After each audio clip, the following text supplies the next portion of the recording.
everybody, and welcome to a brand new edition of the Broulis Beat Report. I am your host, Nick Broulis. Now, things look a little different right about now. Well, they should.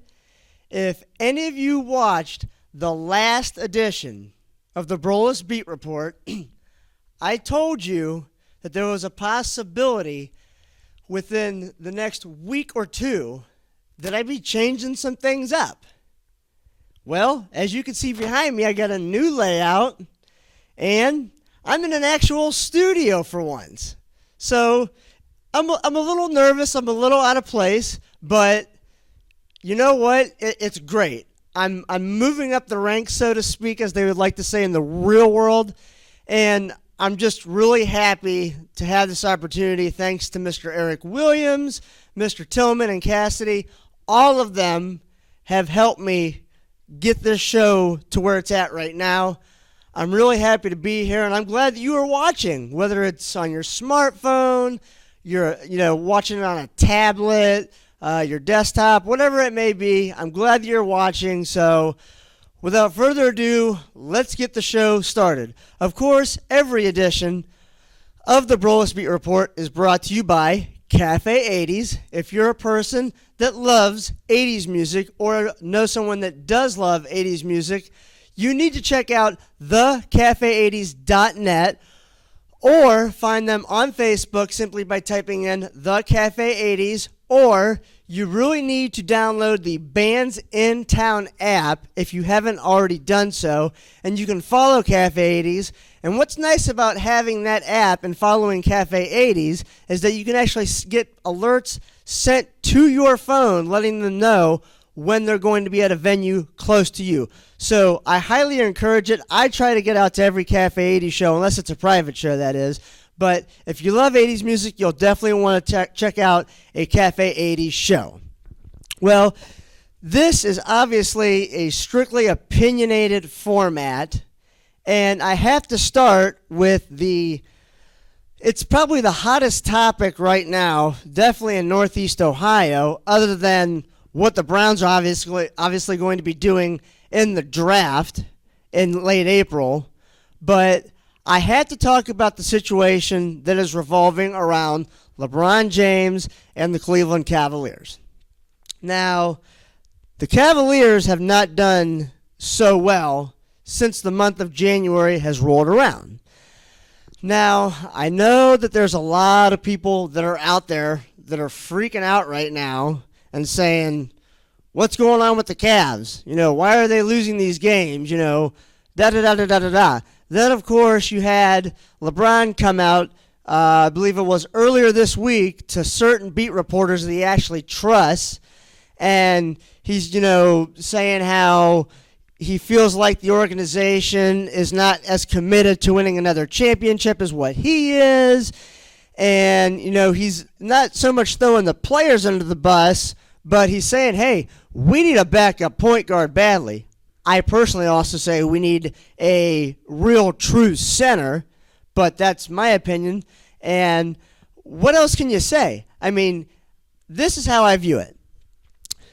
The front office and LeBron are both in the right and in the wrong at the same time. I'm glad that LeBron is challenging the front office to continue to make moves to get them at a championship caliber team. I mean, they're already there, but in my opinion right now, if the finals started tomorrow, I think the Golden State Warriors or the San Antonio Spurs could take them in a best-of-7 series. I really do. Okay, that's my opinion. And they got destroyed in Oakland when they returned to Oakland just a couple weeks ago. And then the Spurs beat the Cavs in Cleveland. Well, here's the thing with LeBron. I don't have a problem with the fact if he's challenging the front office, but here's my biggest problem with what he's doing. Right now, he's making it extremely difficult for the front office to make a move because, and I read a story about this just the other day from a beat reporter for the Cavs, and I totally agree with him on this. Every GM in the NBA knows that when LeBron starts demanding moves and things like that, they know that the front office is under pressure to make a move. Well, guess what?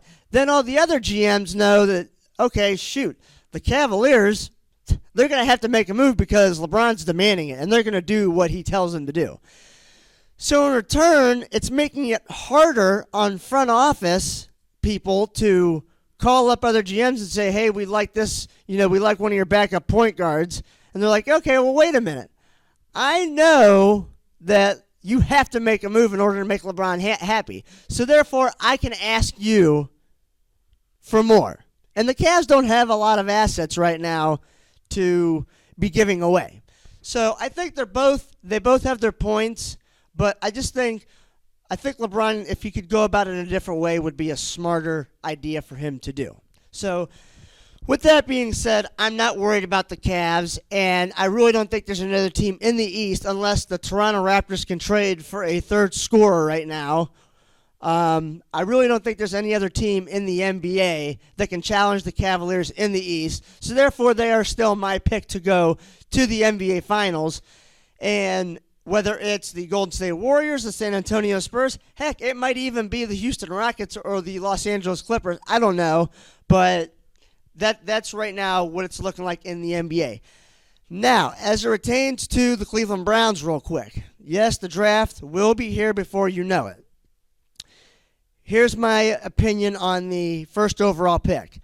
The Cleveland Browns definitely need to go after defense. I don't want to see them pick a quarterback at the number 1 overall pick. I think it's a reach right now in the draft. The overall consensus pick is Myles Garrett, the defensive end out of Texas A&M. I don't mind that, but here's who I would like to see the Cleveland Browns go after. And those of you that know me off the air know that I love Jonathan Allen, the defensive lineman out of Alabama. He can do a lot of things for you, and one thing that he doesn't do that I have seen Myles Garrett do, Jonathan Allen doesn't take plays off, and he's got a high motor. He can help your run defense, which the Browns can never seem to stop the run ever since they came back in '99. So that's where I think the Browns need to go is Jonathan Allen. I don't think they're going to go that route, but that's my pick. So with that being said, I think they need to go with Jonathan Allen at number 1 and then the best player available at number 12. I seen one guy have Malik Hooker, the safety out of Ohio State. I would love that pick because I think that the Browns desperately need a safety and secondary help so badly. But I wouldn't mind seeing Dalvin Cook, the running back out of Florida State, inserted in the Cleveland Browns offense because the Browns also need a running game desperately, and I'm not sold on Isaiah Crowell as the starting running back for the Cleveland Browns. So that's what I think about with the Cleveland Browns situation when it comes to the draft. Now, unfortunately, I only have 2 more minutes left to go, but I will say this. How about pitchers and catchers for the Cleveland Indians reporting in 19 days? Now, I look out the windows right now, and it's snowing. But guess what, ladies and gentlemen? The nice weather is not that far away, and I believe it's 52 days, rough estimation, until spring gets here.